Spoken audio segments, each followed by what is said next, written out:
या साईडला बघू शकता आजच्या या बोनिवलीच्या मैदानामध्ये खूप चांगली जोडी पळाली. ती जोडी पळून तिथं 2 गुलाल झालेले आहेत, सैराट आणि भुंगा. कुठेतरी मागच्या बाईटमध्ये सांगितलं तर अपराजित जोडी म्हणून ही जोडी आता मुंबईला ठरतंय आणि आज सुद्धा गुलाल झाले. काय बोलाल सुनील दादा? काय नाही, दादाजीनं माझी कालच बात झाली होती का आपण नाव द्यायचा का, तर भरपूर लोक बोलतात का येतात अड्ड्यात नाव फिरून जातात, नाव देत नाही. त्याच्यामुळे मी दादाला बोललो का नाव द्यायचं डाव्या साईडनं, ज्याला गाडी केली त्याच्याशी मैत्री करून आपण गाडी खेळू. बरोबर. आज ज्या 2 गाड्या झाल्या दोन्ही गाड्यांविषयी सांगा ना.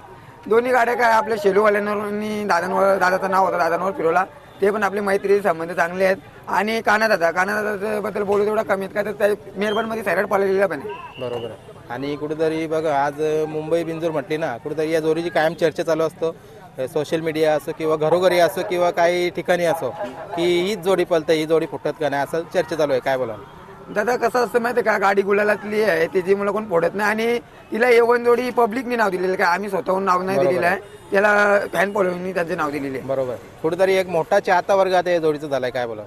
हा, गाडीला स्पीड लागल्यावर सर्व चाहते जातात का, तर गाडी चांगली पळते. आम्ही बोलून काय मतलब नाही, पब्लिक बोलली पाहिजे. बरोबर. आज सलग मी बघतोय 2 ते 3 वर्ष झालं कायम ओव्हरटेक म्हणजे करणारा हा सैराट ठरतोय. कुठेतरी बघा आज खूप मोठा सन्मान चिन्ह, आज 1 नंबरचा मान सुद्धा इथं या बोनिवलीच्या मैदानामध्ये. काय बोला?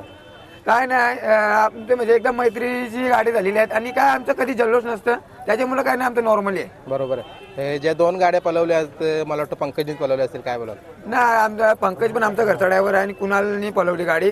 काहीतरी कुणालला मी बोललेलो ही गाडीला, ही गाडी जिद्दीने पळेल आणि आपली गाडी पण तू सोडू नको. बैलाला जेवढी गाडी समोर असेल तेवढा बैल पळेल. म्हणजे दोन्ही गाड्या कुणालीच पळवल्या? हा, दोन्ही गाड्या कुणाल. बरोबर. कुठेतरी बघा आज भरपूर सारे मुंबईमध्ये ड्रायव्हर आहेत, त्यांची पण इच्छा असते की या गाडीवर बसावं आणि कुठेतरी आज कुणाल बसतोय, पंकज बसतोय, सूरज बसतोय, प्रत्येक ड्रायव्हर हा बसतोय. काय बोला? काय नाही, ते आता कुणाल झाला, पंकज झाला, ते घरचे स्वतःचा बैल समजून हाकलतात का, तर त्यांच्यावर माझा विश्वास भरपूर आहे. पंकजवर पण भरपूर विश्वास आहे आणि कुणालवर पण, का तर स्वतःचा बैल समजून ते हाकलतात. बरोबर. आज वर्षाचा शेवट दिवस, तसा आपला नवीन वर्ष समजा पाडव्याला असतो, मग कुठेतरी उद्या पूर्ण देशाचा नवीन वर्ष म्हणजे 1 तारीख असेल. काय असेल पुढचे आता नियोजन, काय नियोजन हाकाल आता पुढचा? आता बघू काय का, तर दादाला पण भरपूर पायऱ्यासाठी फोन येतात, त्याच्यामुळे आता भुंगा दुसऱ्या दादाला पण द्यायचा असेल तर मला पण भरपूर फोन येतात, त्याच्यामुळे गाडी जरा दुसऱ्या पायऱ्यात पण. बरोबर आहे. कुठेतरी बघा प्रत्येकाची इच्छा पण असतं की जो बैल पळतोय त्याच्यासोबत आपल्याला पळायचं असतं आणि कुठेतरी सांगितलं आता याच्या पुढं वेगवेगळ्या पायऱ्यामध्ये पळणार आहे. हा, कसं आहे, सर्वांना भरपूर जणांना फोन येतात, त्याच्यामुळे दादांना पण भरपूर येतात, मला पण भरपूर येतात. बरोबर. कुठेतरी अशी गोष्ट होतं का, समजा आता या वर्षी आपण एकच गाडी पळवतो, तर ज्या वेळेला आपला बैल कमी पळतो त्यावेळेला आपल्याला पैऱ्यांना आपण कोणाकडनं पैरा मागलं तर आपल्याला देत नाही आणि असं सांगतात की ज्या वेळेला आम्हाला पाहिजे होतं त्यावेळेला तुम्ही नाही दिला. ते तर आहेच का, तर बघा जेव्हा आपला बैल पळतो तेव्हा आपण पण सर्वांना दिला पाहिजे. आणि मग आपला बैल थोडा रिवर्स आला तर समोरचा माणसाचा बैल टॉपला गेला तर तो कसा देणार आपल्याला, असं आहे ना. बरोबर. आज वर्षाचा पहिलाच मैदान म्हणजे या सीझनचा पहिलाच मैदान बोनिवलीचा, आणि कुठेतरी जे आपले तात्या असतील, स्वर्गीय तात्या, कुठे त्यांच्या मुलांनी तो वारसा टिकवला का? काय वाटतं तुम्हाला? तात्यांच्याबद्दल बोलायला तेवढं कमी आहे का, तर मला एवढी तात्या होतं तेव्हा मला एवढी आठवण आहे का, उंबरवेड्याला गाडी झाली सैराटची, गाडी पडलेली. तात्याने फक्त मला सांगितलं मला बैल पाहिजे, मी एका शब्दावर तात्याला बैल दिला का, तर तात्या म्हणजे माणूस एकदम 1 नंबर माणूस होता. आणि कसं त्यांच्याबद्दल बोलत एवढं कमी का, तर शांत संयमी खेळाडू होते. बरोबर. आता कुठेतरी त्यांच्या दावणीला पण एक नंबरमध्ये पळणारा बैल आहे रामा. मग येणाऱ्या कालामध्ये कदाचित ही गाडी पण पळेल का? काय वाटतं? पळेल नाही, बघा ज्याचा बैल पळेल त्याला आम्ही बैल देणार, असं काहीच नाही. आज जर गाडी झाली उद्या विरोधात पण पळू असं काहीच नसतं.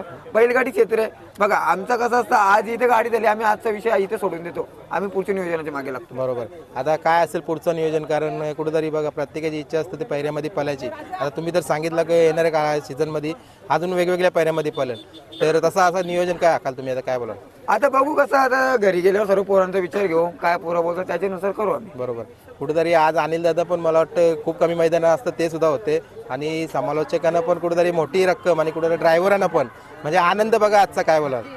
अनिल दादा मेन गोष्ट म्हणजे मैदानात नसतो, त्याला काय तेवढी आवड नाही बैलांची, फक्त त्याच्या नावाने बैल पळत, त्याला काही तेवढी आवड नाही. तो येतं म्हणजे कधी टाइम भेटला तरी तो का, त्याचं पण काम धंदे असतात त्याच्यामुळे तो लवकर येत नाही. बरोबर आहे. आणि ज्या दोन्ही गाड्यांच्या सुट्ट्या झाल्या कुठेतरी सुट्टीला पण महत्व असतं. काय बोला सुट्टी मेकर विषय?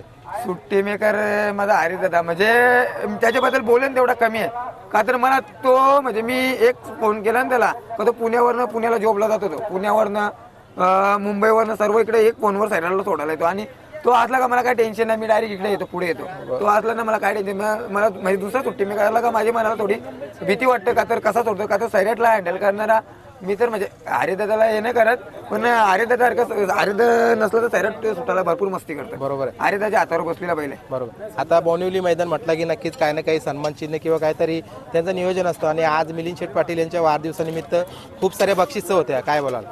हो, दादांनी आमची बात पण पहिली झाली होती. दादांनी टीव्ही दिलेली. दादा बोलले जर आपली मोठी गाडी झाली तर आपण बक्षीस घ्यायची नाही. मी बोललो काय विषय नाही, बघा आपण दिलेत त्याच्यामुळे काय आपण बक्षीस कमी होतो. आपल्याला बक्षिसाचे मतलब नसतं, तेवढे गुलाल असे फक्त गुलाल पाहिजे आपल्या बैलाच्या अंगावर. बरोबर. आणि तो कुठेतरी मिळवून देतो तो, तेच बस आहे. बरोबर. आता जो आजचा मैदान नियोजन झाला, जे तात्यांचं जो कायम वारसा चालवतात ते प्रवीण दादा असतील किंवा योगी दादा असतील, त्यांच्याविषयी काय दोन शब्द बोला? प्रवीण दादा त्यांचं नियोजन चांगलं असतं का तर बघा बैलगाडी मालक पण थोडंफार ऐकायला पाहिजेत का तर त्यांचा आणि उसटण्यावाल्यांचा मी कधी पण कौतुक करतो का तर त्यांचे एवढं नियोजन कोण करणार नाही, का तर बैलगाडा मालक पण ऐकत नाही त्याला, ते तरी करणार असं आहे ना. तरी मला वाटतं खूप साऱ्या गाड्या झाल्या आजच्या मैदानाला. हो, भरपूर गाड्या झाल्या. आता आमच्या 2 झाल्या, विचार करा ना तुम्ही. भरपूर गाड्या झाल्या, भरपूर म्हणजे आम्ही तर 1 वाजता नाव दिला होता. बरोबर. कुठेतरी मिलिंद शेटची त्या साईडला बाईट चालू आहे, कुठेतरी ओव्हरटेकचा बादशाह म्हणून मुंबईचं असं त्यांनी नाव दिलं सैराटला, काय बोलतो? दादाला भरपूर विश्वास आहे त्याच्यावर, का तर दादानी म्हणजे गेल्या वर्षी उसटण्याला गाडी झाली, जेव्हा ती टोपची गाडी होती तेव्हा दादानी सैराटला बघितलेलं, तेव्हा दादाला म्हणजे दादा तिथपासून घाबरत नाही बैलाला, का बिंदास कोणाशी पण गाडी खेळू शकतो. बरोबर. आणि कुठेतरी बघा पलाला तितका चप्पल, तितका उभं राहायला पण शांत. आता तुम्ही बाईट देता, कुठल्याच प्रकारचा काही त्रास नाही, काय विषय? काय नाही, बैल एकदम शांत असतं, फक्त तो थोडासा ॲग्रेसिव्ह होतं कधी गाडी झाल्यावर, नाही तर बैल असं काहीच करत नाही, घरी पण कोणालाच मारत नाही, फक्त त्या गाडी जिंकून आल्यावर ॲग्रेसिव्ह जास्त होतं. बरोबर. आता चला जास्त वेळ नाही घेत तुमची, आता पुढच्या वाटचालीसाठी तुम्हाला शुभेच्छा देतो आणि कायम असं तुमचं गुलाल व्हावं माझ्याकडून आम्ही नेहमी आहे. आमच्याकडनं पण तुमच्या चॅनलला भरपूर शुभेच्छा आणि नवीन वर्षाच्या सर्वांना हार्दिक शुभेच्छा. धन्यवाद.